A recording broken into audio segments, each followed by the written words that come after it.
Anthony Simpson's booted feet clacked on the wooden stage as he gingerly entered the lecture hall, the spotlights glaring down. Scars from the sea wars were still evident across his wrinkled face. The eager alien students stared in anticipation. Anthony spoke. 800,000 years ago, humanity went extinct. 800,000 years later, we awoke, and the galaxy quaked in regret and fear. Anthony pulled up archival footage on the hall's hollow screens. His fingers strained as he navigated through footage of human colonies thriving across the stars. The images showed the settlement of Kepler 452b, where over 100,000 human colonists sweated and toiled under twin suns to establish a foothold in the cosmos. At the colony's groundbreaking, their leader Jacob Thompson declared the planet humanity's new cradle among the stars. The slide changed, revealing a titanic alien fleet bristling with weapons emerging from warp portals in the sky over the colony. At the fleet's heart squatted a command dreadnought, crewed by the vicious Cations and commanded by the bloodthirsty feline zealot, Admiral Malak Muro. The alien fleet dwarfed the human freighters and shuttles. Admiral Malak sneered at the colonists, declaring the planet sovereign territory of the Cation Empire and demanded their immediate surrender and evacuation. Human soldiers scrambled to bunkers and spider holes as Malak's landing ships blotted out the sky. Thousands of Cation infantry poured out, fanning into forests and mountains to hunt the fleeing colonists. The human refusal to surrender, led by Thompson, sparked a brutal guerrilla war. Humans launched midnight raids on Cation camps, lobbing homemade bombs into their barracks. In one ambush, a group of miners led by demolition expert Michael Reynolds used explosives to collapse a series of tunnels as a Cation battalion marched through, burying hundreds of Yowling soldiers under megatons of rubble. Malak ordered horrific reprisals, firebombing hospitals and executing prisoners. But the colonists clung on desperately, bleeding the Cation forces white. Anthony leaned forward on his cane, continuing. The siege of Kepler dragged on for weeks, with the survival of human colonization across the galaxy in grave doubt. If the Cations defeated and scattered the colony, they would go on to crush humanity's other fledgling settlements. Our species would be stillborn, suffocated in its galactic cradle. Kepler was our first defiant stand, and so much hinged upon it.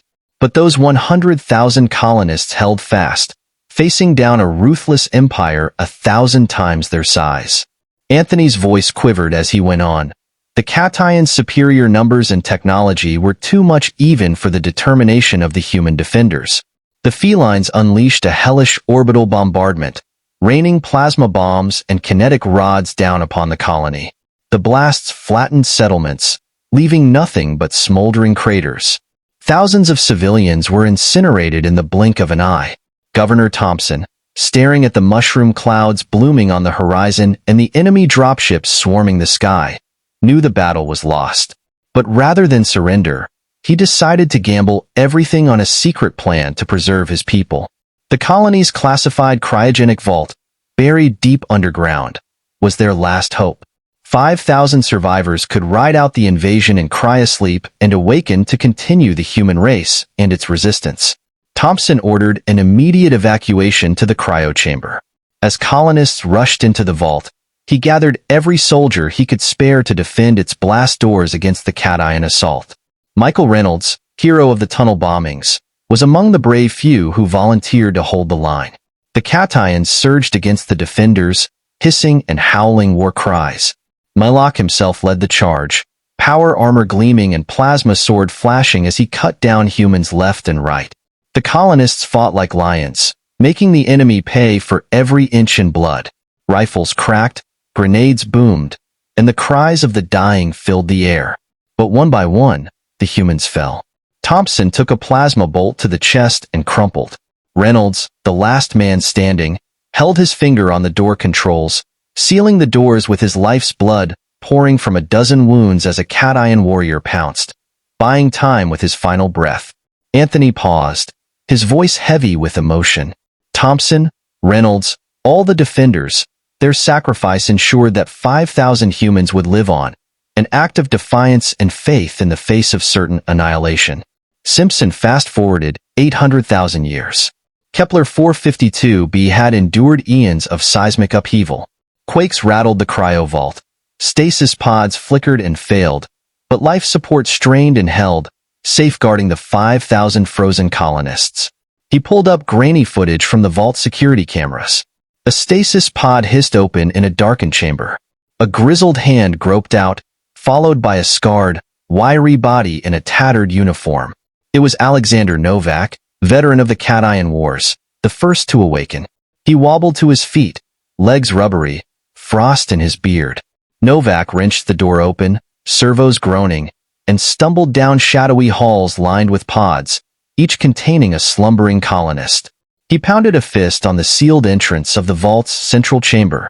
"Hey, anyone in there? Open up." Silence, then a voice crackled over the intercom. "Who's there? Identify yourself." "Lieutenant Alexander Novak, Colonial Security Forces. Now open the damn door." The door squealed open. Novak pushed through to find a cluster of newly awakened colonists huddled around a flickering hollow table. They looked to him wide-eyed, shivering in their cryo suits. What's going on? How long were we out?" a woman asked. Novak shook his head, exasperated. "Hell if I know. The last thing I remember was the cations swarming the cryo entrance. Thompson and the others stayed behind to hold them off while we evacuated." A painful silence fell over the group as they remembered the sacrifice of their comrades. Novak slammed his fist on the table, his jaw clenched. "We're not going to let their deaths be in vain. This is our colony, our home. We're taking it back from those cats." The colonists nodded grimly and began taking stock of their supplies and equipment. In the armory, they found racks of advanced weapons, plasma rifles, powered armor, and exosuits to enhance their strength and speed. They started training, honing their bodies and skills, preparing for the fight ahead. Novak pored over the colony's historical archives, learning all he could about the cations and the present state of Kepler 452b. The enemy had industrialized the planet, enslaving the native Forer with their superior technology. But they had grown complacent in their dominion, never expecting the human resistance to rise from the grave. "We'll show them the error of their ways soon enough," Novak growled. "Humanity's done hiding. It's time we reminded the galaxy who we are." Anthony continued his tale, his voice gruff yet passionate. Armed with advanced weaponry from the bunker armory, Novak and the reawakened colonists launched a guerrilla campaign to reclaim their world from cation occupation. They struck hard and fast, hitting military outposts, supply lines, and communication relays. He pulled up grainy footage captured by the colonists, showing their raids in action. Powered armor-clad humans stormed a barracks, plasma rifles flaring. Alien soldiers scattered, yowling in panic as the humans laid waste to their defenses. In another clip, Novak led a team infiltrating a sprawling cation supply depot. They planted charges on ammo dumps and fuel tanks, the explosions painting the night sky orange. The cation security forces were caught flat-footed, Anthony said. For centuries, they'd gotten soft, never anticipating the human threat could rise from the grave. Novak and his resistance fighters ran circles around them with hit-and-run strikes. Simpson highlighted one pivotal operation, a daring raid on a heavily fortified cation research lab. Novak's team slipped past the perimeter defenses and fought their way into the heart of the facility. There, they found the cations had discovered a revolutionary new energy source. Anthony zoomed in on a hovering crystalline object pulsing with blinding light. Novak downloaded the schematics for this stellar core tech and rigged the lab to blow. The blast crippled the cations' R&D capabilities for years. On screen, the research center vanished in a miniature supernova, the shockwaves flattening nearby structures. Emboldened by victories like this, the human insurgency gained momentum, Simpson said. Footage played of Novak and his commandos ambushing cation leaders, leaving their smoldering convoy littering the streets, and colonial hackers infiltrating the cation propaganda network, broadcasting messages of resistance. But Novak knew he'd need more than guerrilla tactics to truly free Kepler 452b. He reached out to potential allies, cation rebel factions who resisted their own leaders' iron-fisted rule. Tentative at first, this alliance soon bore fruit. The Resistance fed Novak intel on vulnerable cation targets.